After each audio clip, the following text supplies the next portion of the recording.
lahat. Okay, ako po si Ariel Hinton, Lawyers for Community Safety and Protection. To my left is a very well-known lawyer. We are very happy na he is on board dito sa advocacy ito. Attorney Leo Fortune, pang natin. And Attorney VJ Topacio, who is the Secretary General of the Lawyers for Community Safety and Protection. Backgrounder muna tayo. For those who have been covering motorcycle taxis, diba? Alam naman natin na started 2 years ago, diba? Na nagkaroon ng app-based taxi, motorcycle taxi. But even before, about 10 or probably 10 or more years, umpisa na yan at ang tawag dyan ay laban-laban. So, even in Congress, marami nang nakifile dyan for the legalization of motorcycle taxi. So, fast track tayo. About a year and a half ago, the LCSP advocated intensely the commuters' rights and welfare of motorcycle taxi riders. Makita natin na dahil sa traffic, dahil sa ang terrain ng, we are not talking of Metro Manila only, the entire country. May mga terrain sa probinsya na hindi naman kayang abutin ng mga 4-wheel drive, etc.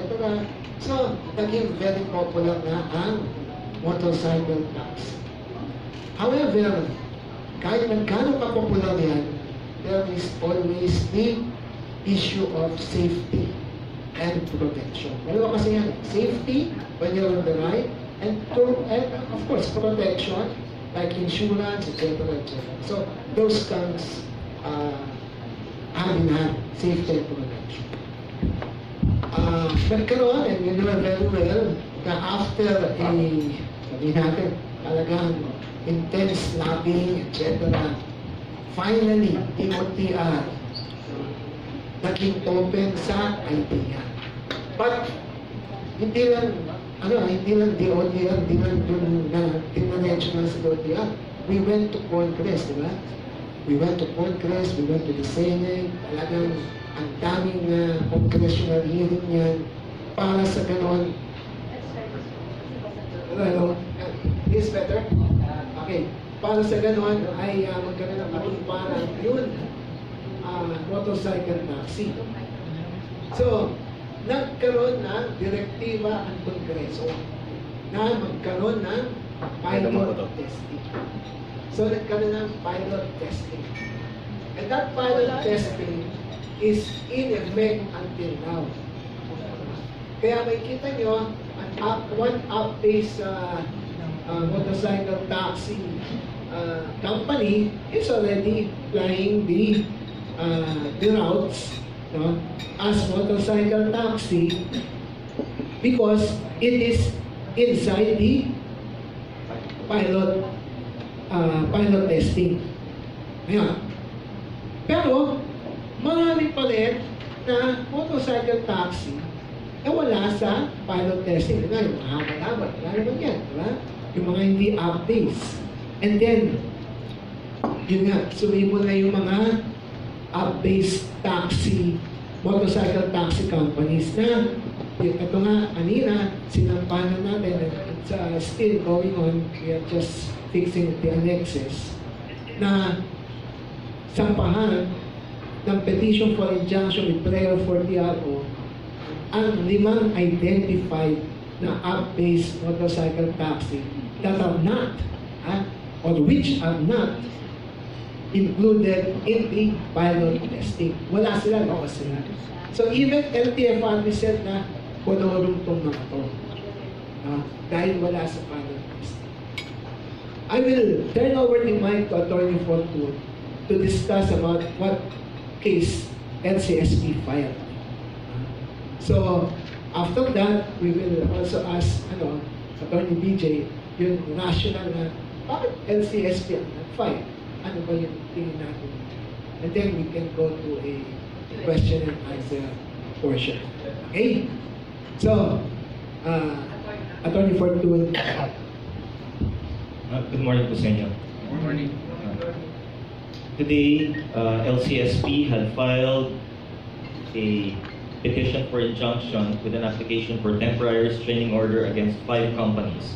They are We Move Things Philippines Incorporated, Habal Rides Corporation, I Sabay, Samba Dala Corporation, and Transserve Corporation. All of these companies are currently either offering already their services via Facebook to the public for a consideration to transport them from point A to point B. All of them are not currently part of the pilot program. All of them obviously are not being regulated with regard to certain standards. Ano po yung standards na yan? Ultimong minimum na training para dun sa mga motorcycle riders nila. Wala pong supervision. Kung yan po ay merong tamang helmets para dun sa rider as well as sa commuter, wala pong supervision. Hindi sila nakikipag-coordinate with regard to possible insurance ng mga tao nila and yung mga sasakay in case of an accident.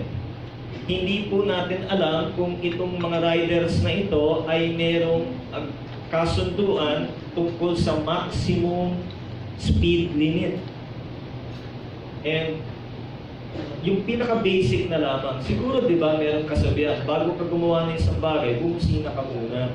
I mean, they did not even go to the courtesy of getting recognized by our Senate, by our House of Representatives, by CHPG, by MMDA. Sige na lang po sila at nandoon na lang at nagpo-post na sila, hoy, kunin nyo yung servisyo namin at magbayad lamang kayo, ihahatid namin kayo doon. Nangangamba po ang LCSP po dito sa ganitong sistema. Bakit? Kasi ang nakasalalay po dito ay yung pong safety ng pong mga tao na gagamit nitong mga serbisyo na ito. Nakakatakot. That's why we decided that the only way to put at least a break to not only to these 5 corporations, but to every other person or entity that may decide to think na parang free for all ito. Hindi po free for all. Kasi kaya nga pilot testing po nangyayari. Kailangan merong assurance ang publiko tungkol doon po sa safety ng mga gagamit nitong mga servisyo na to. So we are asking for a temporary restraining order to prevent these 5 corporations from offering their services to the public. And hopefully, kung mapatunayan nga na hindi nga sila sumusunod dun sa mga standards po na inilahad ng Technical Working Group ng Department of Transportation, ay maging permanente ito pong injunction na ito at magbayad po ang bawat korporasyon ng at least 300,000 pesos in exemplary damages and 200,000 pesos in costs of litigation.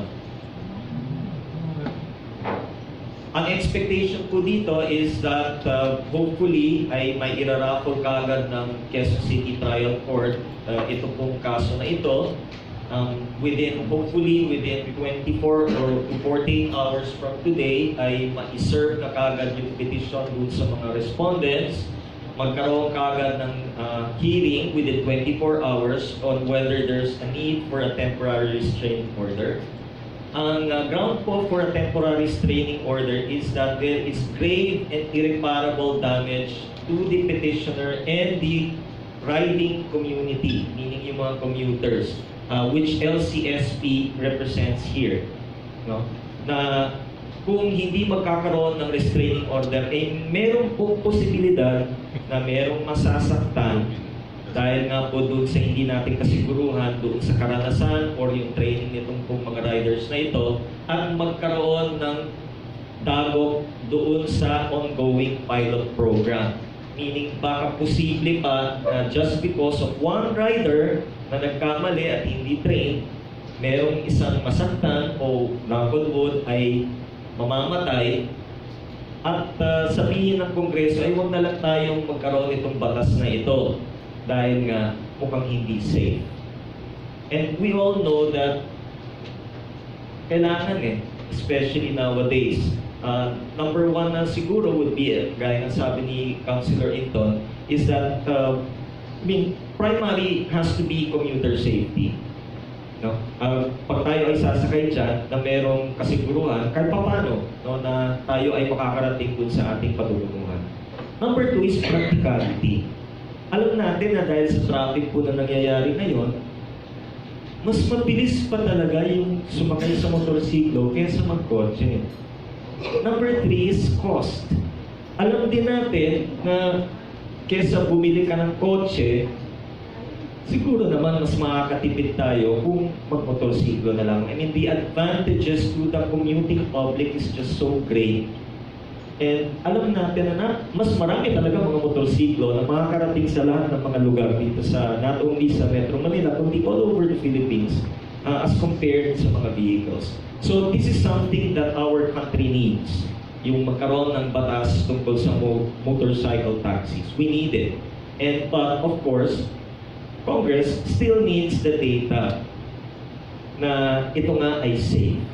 And we do not want, no, as a consumer group, we do not want that the data that Congress is going to evaluate would include the negligent acts of people who were not even supervised at the very beginning. This is what this petition is all about, and we hope that the public will rally around the LCSP in order to have the courts, somehow play a part in supervising the activities of these illegal corporations. Thank you. Okay, so that's Attorney Fortune discussing the petition. Attorney VJ Tapasio, Secretary General of the LCSP. Morning. First of all, it's an honor for me and a young and aspiring lawyer na sumikat at makasama yung magagaling na abogado, no, dito sa action na to, si Attorney Fortune at si Attorney Inton.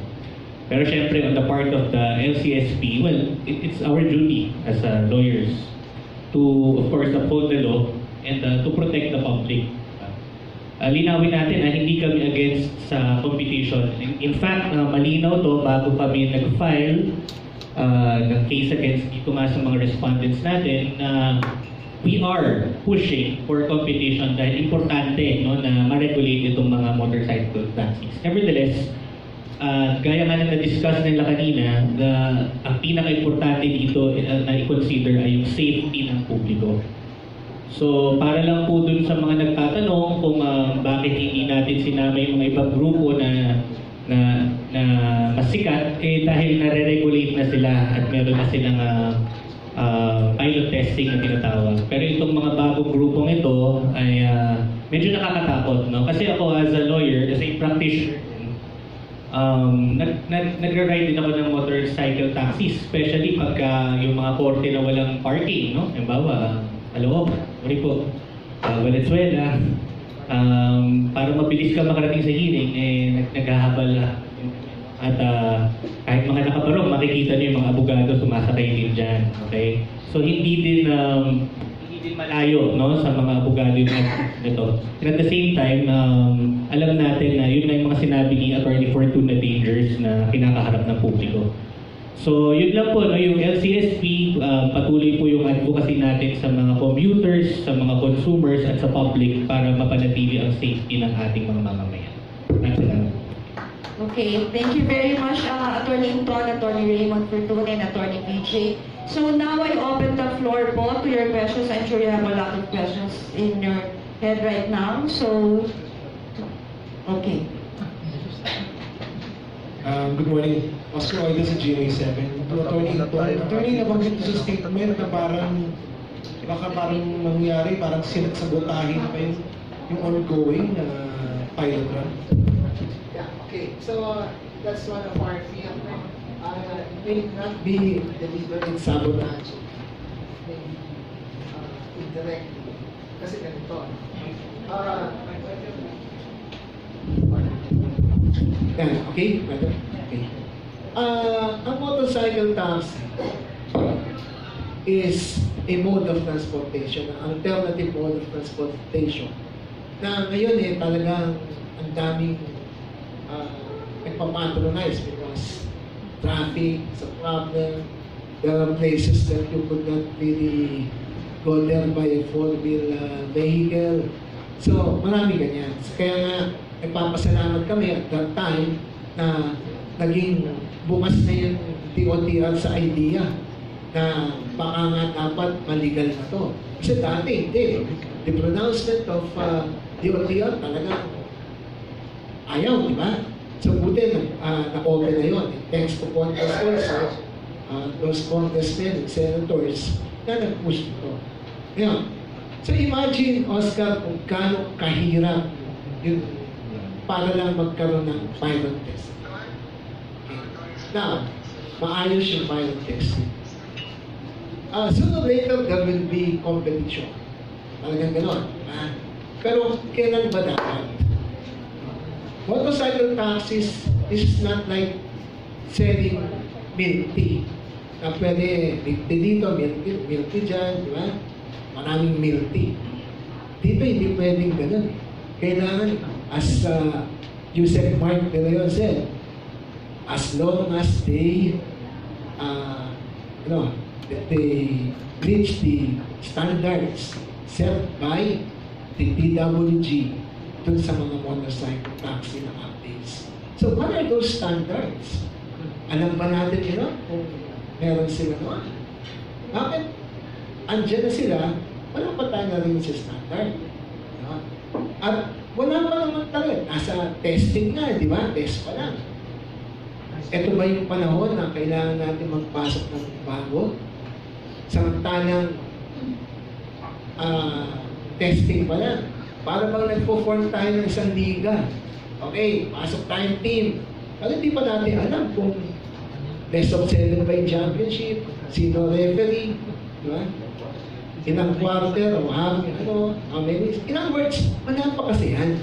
So, kung wala pa yan, at nasa testing na, so kailangan maging maingat tayo. Now, ang we saying na, dapat wala muna makapasok ng testing. I'm not saying that. What we are saying is that bago kayo makapasok, kailangan dumaan dun sa parameters ng TWG. And LCSP is one of those members ng TWG. But we are not aware of this. Hindi pa namin alam na meron na palang mga papasok na ganito. Kailan ba ito na-incorporate? Kailan ba sila nagsimula? Anong klaseng training? Magkano pa masahe? Saan tumatakbo? Etc. Anong klaseng motor? Marami pang tanong. Diba? So, that is why I called up Attorney Fortune. Sabi ko, pare, I need your help here. So, he volunteered to handle this because he also is an advocacy of commuter safety and protection. Ano rin niya, forte rin niya. So yun ang ano doon. Oscar. Yes. Sir, nabanggit mo nga member yung lawyers for commuter safety and protection do sa TWG, no? Na magre-recommenda sa Kongreso if ever kung dapat pang isabatas yung motorcycle tax. As of the moment ba, sir, meron na ba tayong malapit na ba na magkaroon ng conclusion ng TWG? Well, we will find out, di ba? Kasi sa 26 yun ayaw naman namin pangunan. Although, media, meron ng mga feelers na may expect nga, di ba? Di ba? Yung but wala pa, I don't want to preempt anything. Pero, if we base it on the feelers, may extend. No? Yun, kaya nga, extension pa di ba? Kasi wala pa nga, hindi pa nga malinaw. Saka, sa tingin namin, kailangan dumaan ng Kongreso. Kasi kaya nga nagkaroon ng TWG, yung produkto nun is in aid of legislation. Diba? So if it's in aid of legislation, it goes to Congress. So if it goes to Congress, kailangan pati yun usapin ng new players should also be there. So, we are now at a loss. And not only that, we are calling also other members, yung mga civil society members of the TWG, na alam niyo bang may papasok? Kung meron, baka kailangan natin mag-continue. Kaya lang, ang nangyari, Oscar, sa isang television live interview, an official from LTFRB said na nag-meeting na sila. Tama ako. Nag-meeting kayo, hindi namin alam. Diba? Pinag-meetingan na daw yan. Sir, are you saying ba na parang, kasi sabi niyo member kayo ng TWG, di ba? So are you saying na nag-convince sila before na hindi kayo kasali? Hindi kayo sinali? Well, based on the interview of the LTFRB official, may parang gano'n nga. Diba? Hindi naman kami tinatanggal. Saka, nagtanong ako doon sa ibang member ng TWG, hindi rin daw sila kasama. So, I think, kailangan siguro i-convene, sama-sama tayo ulit, para doon. But, before that will happen, at urgent situation, dahil kaya niya 24 one accident is too many, meron na dito sa mga new players, nandiyan na. LTFRB identified them as kololo. Bumabiyahe na. Yung iba. Paano kung may aksidente dyan? Yun yung sinasabi natin kanina sa first question, Oscar. It might sabotage the whole pilot. Question po. Have you identified the principals behind these corporations? Kasi these personalities might, might be doing this deliberately to sabotage the pilot program. Kasi nga nakikita nila effective. Baka they would like also to enter, but through an illegal way of entry to make the pilot program, fail para naman silang magano. Siyempre naman, media. Yeah, I always want to think that people have the best of intentions. People probably may have seen this is a viable business. Okay? Hindi na lang siguro. Kasi it's always good to have choices, lalo-lalo sa mga commuters. Baka pwede ako nito. Di ba kaya gusto naman natin na even nga sa mga transport providers, yung four-wheel, gusto naman natin na hindi lang isang kumpanya. Okay? And there's nothing wrong with that. Choice is good. Competition is good. But, di ba? Sang-ayunan ko yung statement ni Councilor Inton tungkol sa milk tea. Di ba? Hindi naman pwedeng iisa lang ang milk tea. Gusto mo merong iba-ibang flavors, merong iba-ibang sangkap, but hindi pwede na hindi mo i-regulate yung milk tea. Kasi itong pinag-uusapan natin dito, compared sa milk tea, pag hindi mo magustuhan yung lasa ng milk tea, lipat ka lang dun sa ibang tindahan. Dito, we're talking about merong tao na pwedeng mamatay, pwedeng masaktan. Ngayon dyan, ang usapan dito is, and I hope people will understand this, is that we want to make sure that nobody gets injured. And the way to do that is to make sure, teka nga, yan ba mga driver nyo, na-train nyo ba ng maayos yan? Yan ba mga driver nyo ay meron bang usapan yan tungkol sa maximum speed limit? Yan ba mga driver nyo na yan ay merong insurance? Yan ba mga driver nyo na yan, basta merong aksidente, meron bang sasakit dun sa pasahero? I mean, these things are all big question marks. Now, yung merong isang player na nandito sa technical working group na ngayon ay nasa pilot program na nagsasubitin ng parati ng mga data yan dun sa TWG. No, alam ko nga na parang narinig ko kung saan, although I need to verify this, is that 99% yung kanyang safety record. 99%.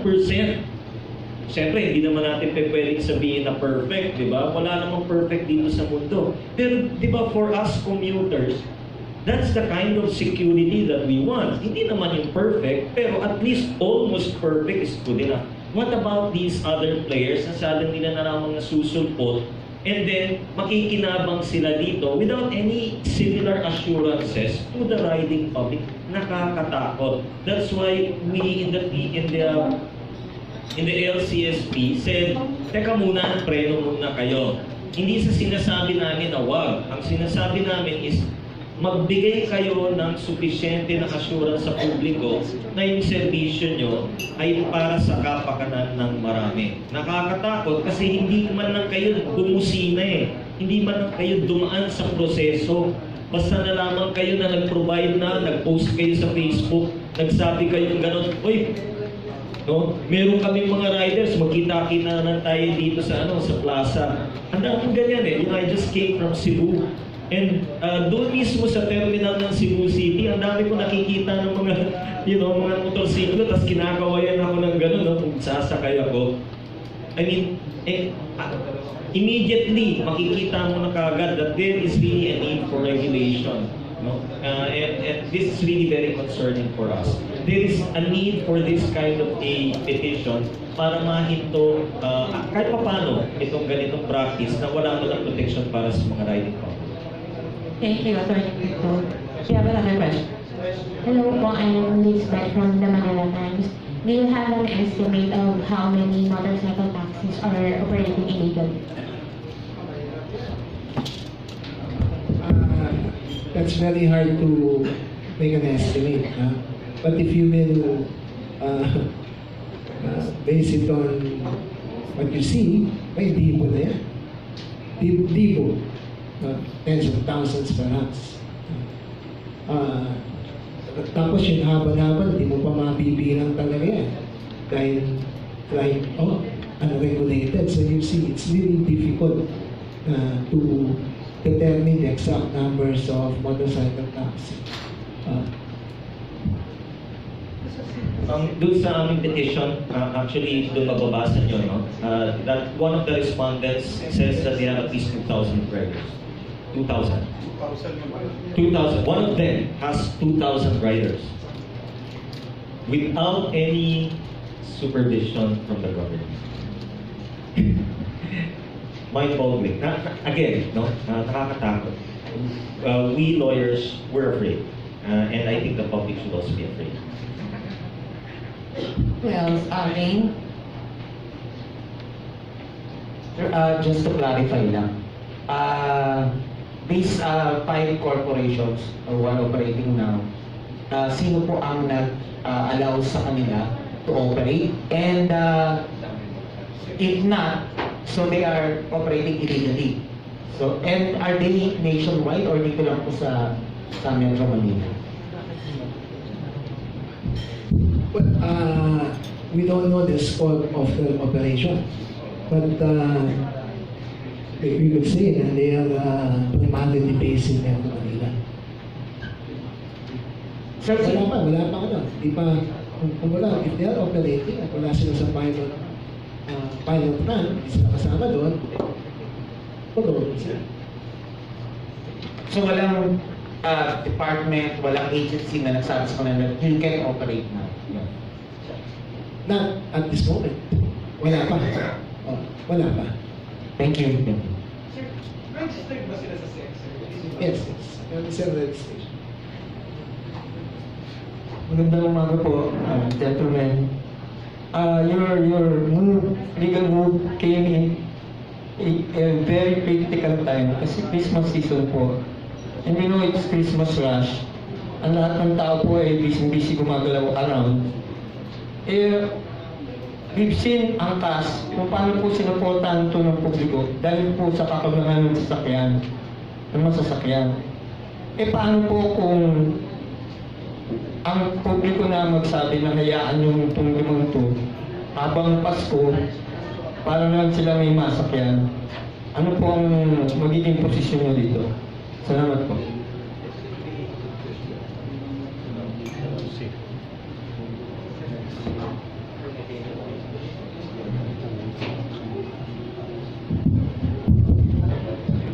Okay, the assumption dun sa tanong niyo po, Ginoo, ay kung yung publiko mismo ang magsasabi. Ay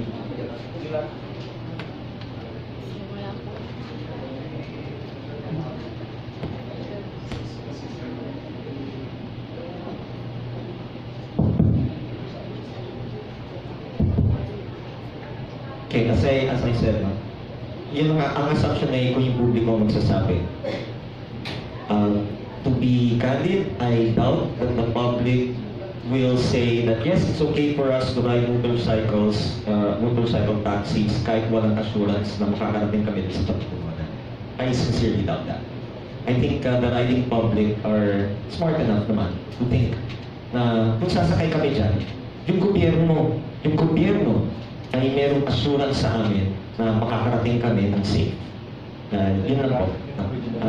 Of course, this is democracy. If the public is polled and they said it's okay for us na sumakay ng mga motorsiklo kahit na hindi yan sumusunod sa standards ng DOTR, siyempre wala naman din kami magagawa. But you see, that's why this is an interest group that here was filed, because we believe that we represent the riding public as well. And we want to believe as well that we have the interests of the riding public at heart. Hindi namin ito ginagawa para magpasikat. In fact, gaya nga sabi ni Attorney Hinton, LCSP is part of the technical working group for free. No? And binibigay namin itong servisyo na to para rin doon sa kapakanan ng mga tao na hindi maka-afford ng sasakyan na sarili at na sa tingin nila ay mas gusto nila na makarating ng mas mabilis, which is something which is being provided by motorcycle taxis. No?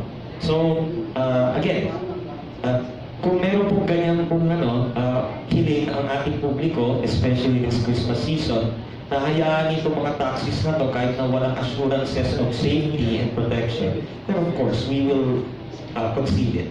But right now, we would like to believe that the public deserves it. The Filipinos deserve to be protected when they ride these motorcycle taxis. So kung itong mga entities na ito ay sumunod lamang doon po sa nailahat na po na patakaran, yung pong makilala sila ng Senado, ng Kongreso, ng CHPG, ng MMDA, ng sari-sari po mga organizations that comprise the PWG.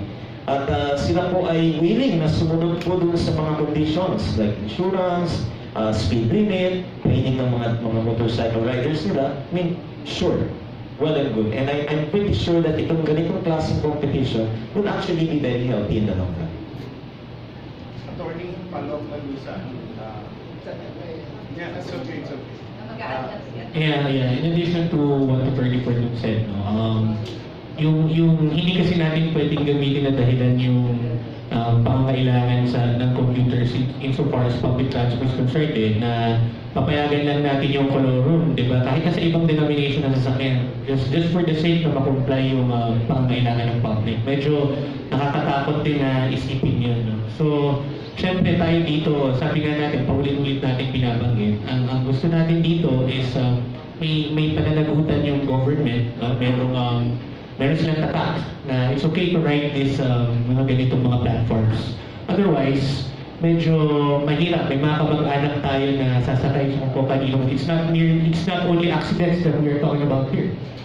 It's also violence related, no? At posible rin mangyari dito sa mga ganitong mga klaseng sasakyan. So, yun na po.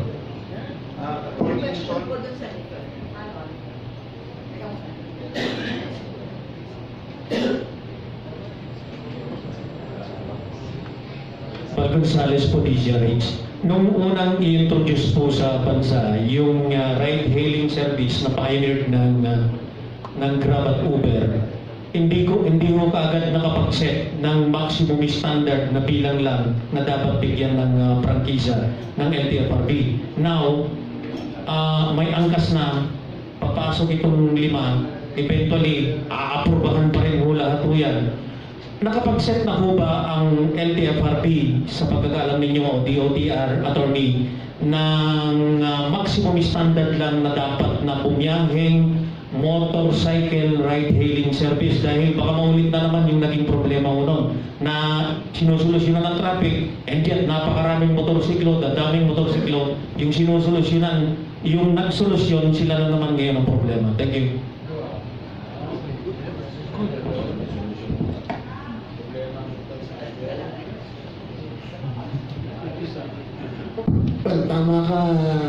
Dun sa obserbasyon mo, wala kang, yung nga sinasabi natin, parang nagtayo tayo ng liga, di pa natin alam kung pasok tayo ng pasok ng team, di pa natin alam kung may play-off ba, best of 7 ba yung championship, wala pa regulation. Tapos yung naglalaro na tayo lahat, saan pa lang nasasabihin na, may play-off ba, tapos, ang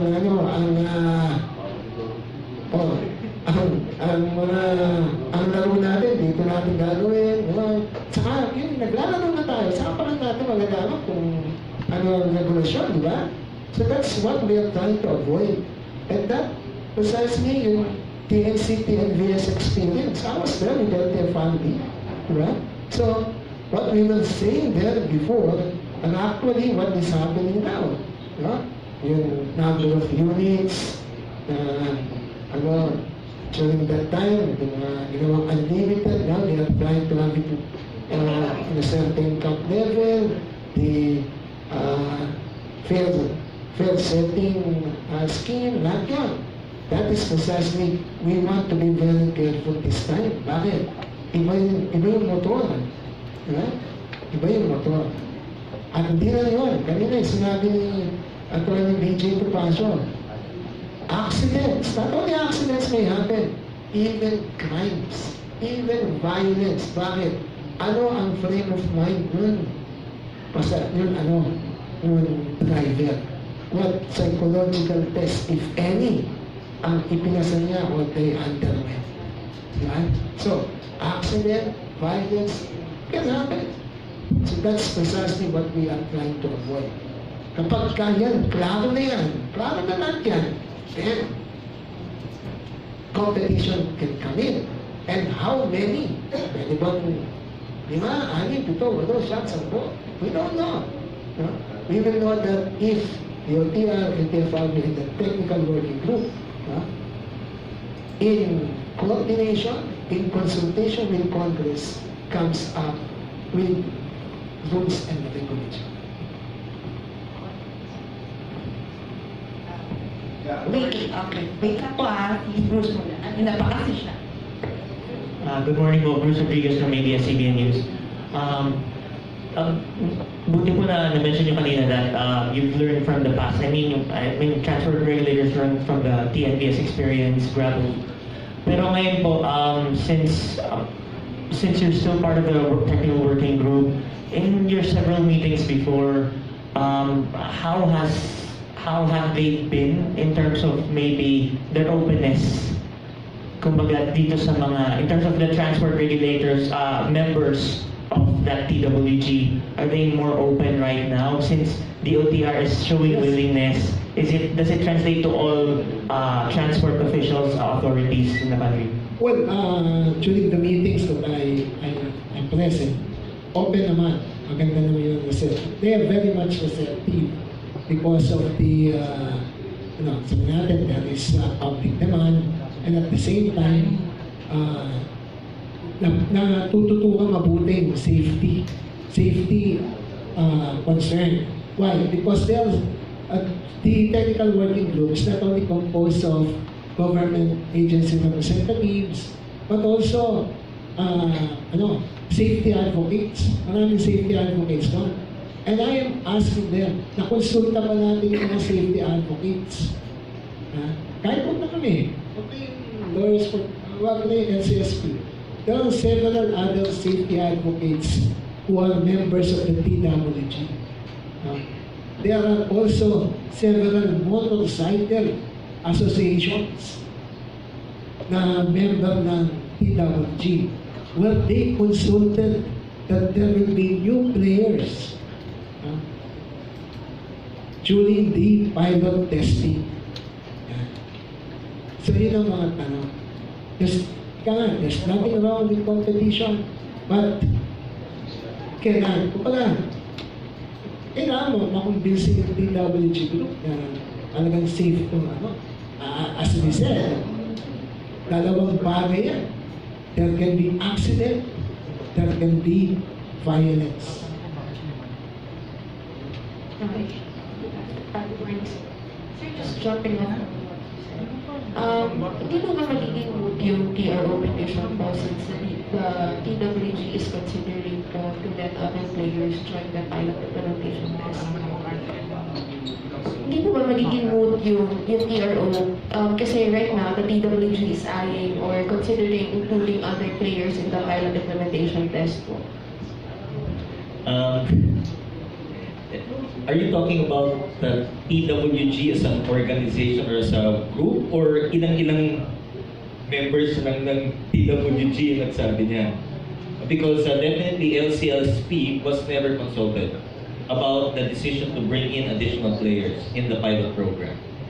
Just for your information, yung TWG are composed of the following, Department of Transportation, the LTO, LTFRB, PNP, HPG, MMDA, Congress itself, Senate, Imagine Law, which is a Department of Transportation consultant, Bloomberg Safety Initiative, Motorcycle Rights Organization, Riders of the Philippines, and then si Mr. Bert Swansea. I mean, have any of these people, as a group, been consulted about the need about bringing in additional players?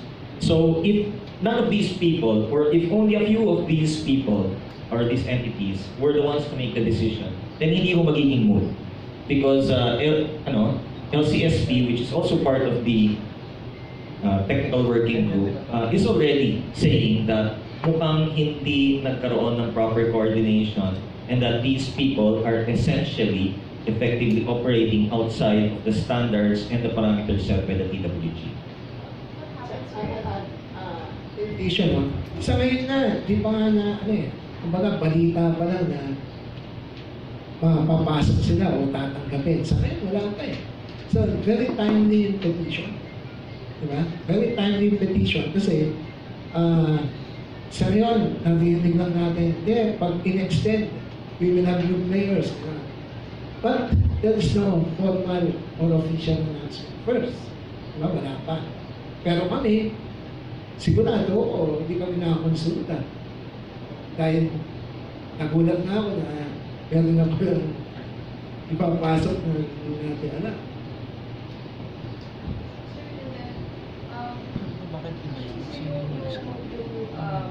Consideration for other players came directly from Secretary. So, adding on to that, yung reports ko, once, wala lumabas ko yung report this week, and then they allow the other players to have it, or what do you plan to do? Yeah, we will be compelled to amend the petition. Will that include the TWG?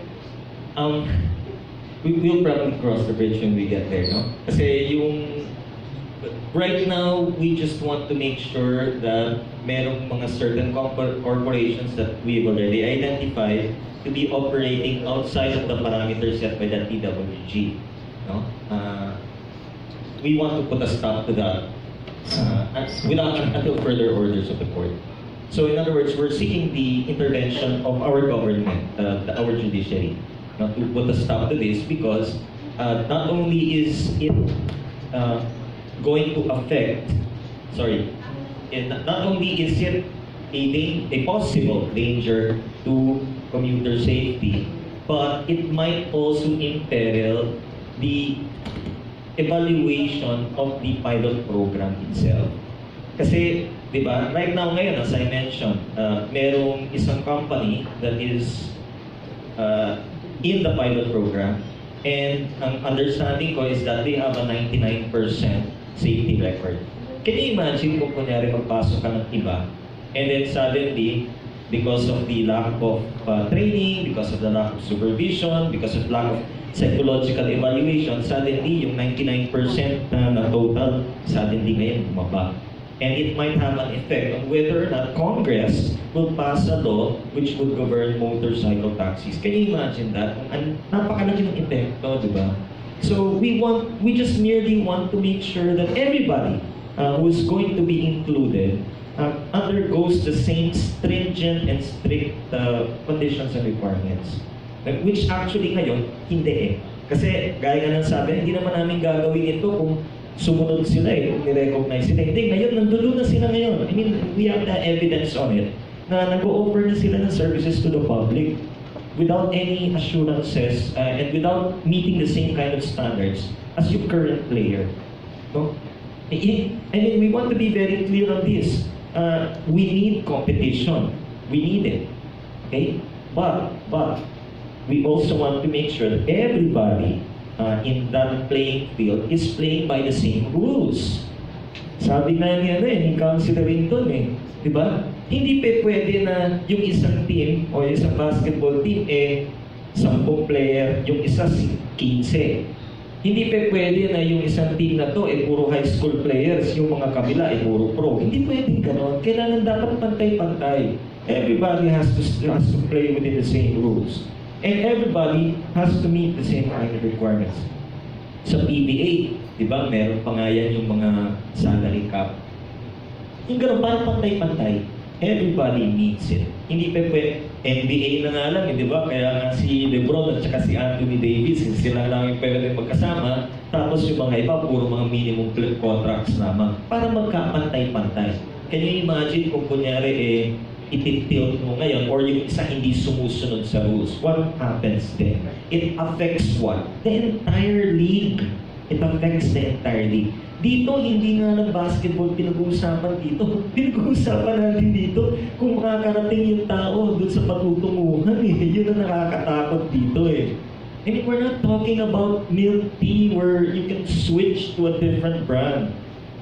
We're talking about the lives of our fellow Filipinos. And this is something that we should all be concerned about. Follow up in connection to sa sinasabi mo, member kayo ng TWG, if just in case, mag-file ng petition itong 5 na sumali sa pilot program, how much time do you think they need to catch up with the first member ng pilot program? Kasi the first member of the pilot program has been doing this for, let's say, 2-3 years. Do they need also the same period of time to train their riders, di ba? Being a member of the team. Tama ka, di ba? Collegiate body yung TWG. So kailangan mapag-usapan yan. Meron bang track record in terms of time ban, in terms of play, etc. So marami talagang pag-uusapan dyan. Hindi. Kaya hindi pwede na, incorporated na to. May executives, family si ganito, okay na to. Hindi, kaya nga sir, kanina yung first question ko, who are the principals behind these 5 companies? Baka these are politicians, trying to get into the picture. We don't know that, they might want to be on top of the program or, like trying to defeat the program para mawala. Siguro, pagkatapos itong presscon, lumabas, manalaman mo kung sino PPO. PPO, sino yung titira sa amin? May question pa po tayo dito. Sir, baro lang ang Hello sir, good morning. Ask ko lang po kung bakit 5 lang po yung napili yung sampahan ng PRO. Sa katunayan po, marami pa pong iba na wala po dun sa nabanggit. You supply us with the names. 5 pala yung na-identify namin. Pero kung marami pa, we will amend and include them as part of the Mamaya sasabihin sila. include natin. Baka may mga alam pa kayong wala sa as part of the respondents. Good. Pakita mo, sila, meron pala sila alam na hindi pa namin alam. Sir, pakisabi na rin yung mga personalities behind them, para alam na rin natin.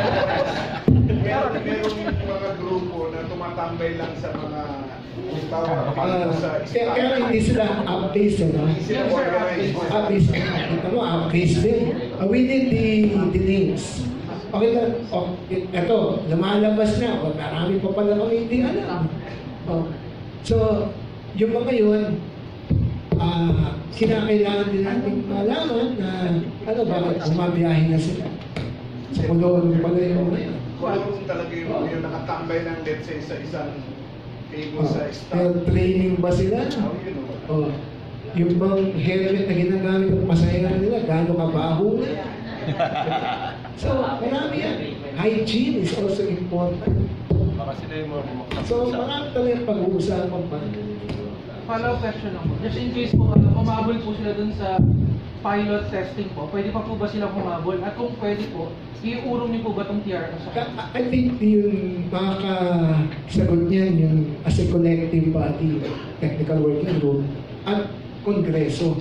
Kasi remember, ang nag-initiate na magkaroon ng PWG, ang direktiba ay galing sa Kongreso. At ano ang purpose? Ang purpose ay in aid of legislation. Ibig sabihin, kung ano yung mangyayari sa pilot testing, yan ang gagamitin ng Kongreso para magpasa ng batas to legalize motorcycle taxi. So, yun, nandun pa lang tayo sa level na yun, pagpapasok ka na ng maraming player,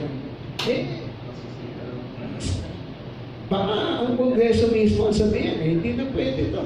Ang dami ng aksidente, ang dami ng so, delikado. So, yan ang sinasabi namin. Okay, competition. Pero bago yan, ano muna natin? Yung rules and regulation. Diba? And then, pagka may competition na, kailangan real competition. Diba? Hindi yun kaya lang nag-up-base para pabenta sa iba. Oops, pwedeng bilhin mo kami. Pwede yun. Thank you, Attorney Hinton. May question pa po ba tayo? Okay.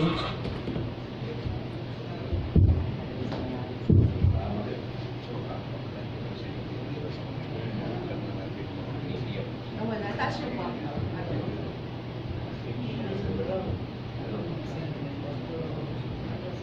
Napapanahon to yung inyong pagdalo dito sa safety ng mga commuters.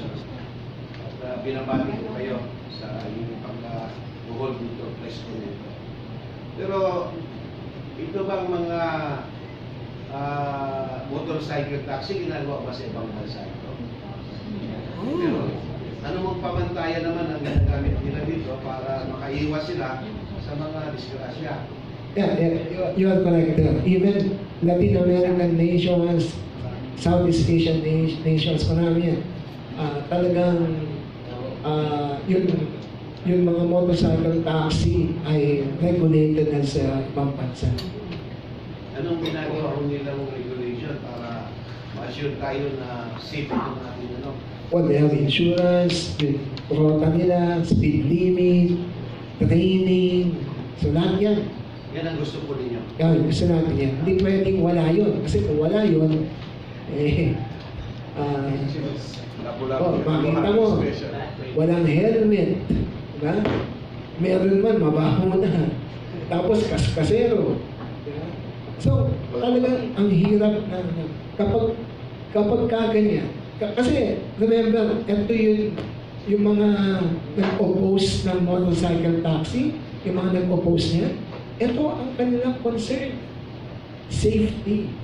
And then we, defending it, sinasabi namin, that's why government regulation has to come in. That's why we have to strictly follow government regulation. Kasi, gano'n naman talaga eh. Gano'n ka ba, gano'n ba ka-unsafe yung biyahe mo sa aeroplano? Di ba? O, gano'n ba ka-unsafe yung kuryente? Kaya lang, regulated. Di ba? Kung nakakamatay yung kuryente, hindi wala tayong mic ngayon. Wala tayong ilaw. In the past, maraming tumira sa kuryente. Kaya lang, sabi ko, Tesla has to perform magical para makumbinse. Ganun din ngayon. There is something new.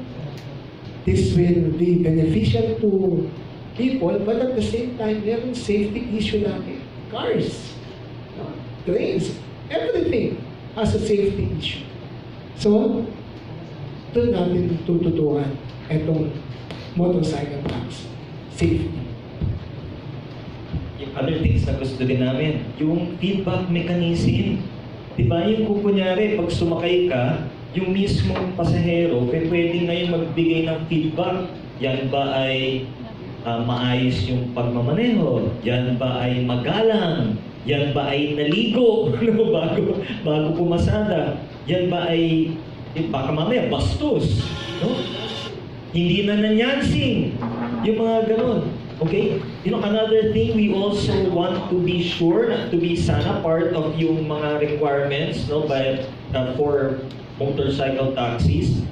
Yung how quickly, in case lang kunyari, just in case, again, knock on wood, nagkaroon ng aksidente, gano'ng kabilis na aasikasuin sa hospital. Ano kasi ang problema, some of you, no, probably, di ba yung meron na kayong insurance, meron na kayong mismo insurance. Pagpunta nyo dun sa HMO nyo, gano'ng katagal bago kayo bayaran? Months? Years? Okay? I mean, somehow itong mga motorcycle, these transport network companies must be put to task, no, na huwag niyong hihintayin yung insurance pa ang magbabayad. Dapat somehow paunahan niyo kung kaya niyong paunahan, di ba? Para yung mga publiko, yung mga gumagamit ng taxi na nasaktan, hindi naghihintay ng buwan or even years. I mean, these things are important for us as consumers. No, hindi yung naghihintay tayo. We want lang an assurance. Pero if you're going to be putting in new players na wala ng mga ganyan, teka, di ba? Kahit kayo naman siguro aangal kayo na, medyo minimum standards man lang para rin naman para sa atin. Para magkaroon tayo ng kumpiyansa na gagamitin natin yan. Anything happens, meron tayong merong resolution din sa problema natin. Okay, so kung may question pa po tayo before we wrap up. Okay, sorry, bali ano na lang ang advice sa mga commuters kasi ako masasakay ko lang ako kasi totoo na natakot ako. Sabi ko, Brad, riders din ako. Puta, kung makasingin ka, wagas Ako makakarating tayo doon, kaya lang lang gusto ko mabilis. So, anong advice nyo lang sa mga commuters? Huwag muna until may problema ka. Kasi kung wala pala akong insurance, kumasan ko kami. Okay, siguro ang advice natin is yung nasa pilot test, nasa pilot, okay yun, kasi meron government approval yun, pumiyahe, pero siguro ingatan din natin kung ano, yun sinasakyan natin at yun nga yung sinasabi nga ni Attorney Fortune, yun feedback mechanism. At tulad ng sinabi mo, yan, feedback mechanism yan. Kung wala silang feedback mechanism, hindi ma-check yun, magpapatuloy yun ng kanyang pagmamaneho, kinakailangan matigil siya. Otherwise, naghihintay siya ng aksidente. Diba? So, yun ang isang, that's a perfect example of feedback mechanism. If hindi yan government regulated, diba? Walang feedback mechanism. Now you have that, and you mentioned the app, diba? Subukan. And that driver has no business driving a motorcycle taxi because naghihintay lang yung accident. Last question po, sir. Nabanggit niyo yung 5 na hindi pasok sa parameters ng CWG. Can you tell us naman kung sino yung mga pasok aside sa ANCAS? There's only one, ANCAS pa. Wala pang, unless the TWG will accept. Sa ngayon, wala pa. ANCAS na nasa ang nakapasok. But again, as we said, competition is good. Maganda yan. Kasi hindi mo naman pwedeng i-monopolize yan. The question is, sino ang kakompetensya mo? Kailan? At ano ang parameters ng competition? Okay, so kung wala na po tayong questions, sir, briefly lang po, closing remarks lang po. Bishop Phil. Okay, well, thank you to the members of the media. Maraming salamat. I hope na through you, mapaparating natin ang aming concern sa publiko, lalo-lalo na yung mga sumasakay ng mga motorcycle taxi. we are not here to we are not here to prevent business competition. No? That's not our purpose. Hindi namin purpose yan. The very fact that we advocated for motorcycle taxi is because we want options for passengers, options for commuters. Ang gusto lang namin, itong option ito should be safe and prudent. Sir, last lang para po. Sir, yung nire-refer yung 5 motorcycle companies, are they operating only in Metro Manila or other cities as well? They are positively operating in Metro Manila, pero sa iba hindi natala. Ngayon, meron yatang bibigay na Back ride po. ibang listahan ng mga kasama namin dito. So, we will amend the petition to include those. Marami pa pala. Meron pa pala mga hindi namin alam, isasama namin sila. Sige, salamat. Thank you for the...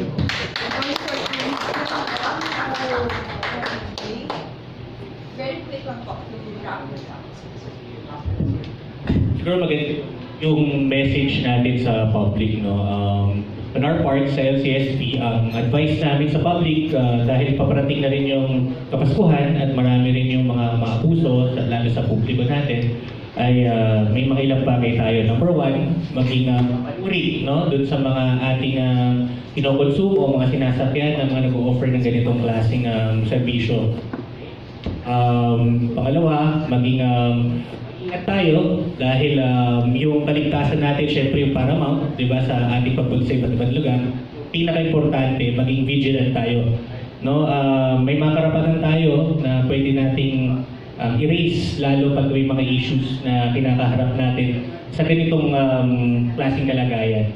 So, muli po, on the part of LCSP, binabati po namin yung media na nandito at saka yung riding public na maligayang Pasko at naway hindi tayo, walang mangyaring masama sa atin itong Kapaskuhan na to. At nandito po kami para tulungan po yung ating riding public na may tama lang naman, may tama, no, yung mga nangyayari na yan. So, yun po. Thank you very much, all our media friends here on behalf of on behalf of the Lawyers for Commuter Safety and Protection. Maraming salamat po for coming. Have a good day, everyone.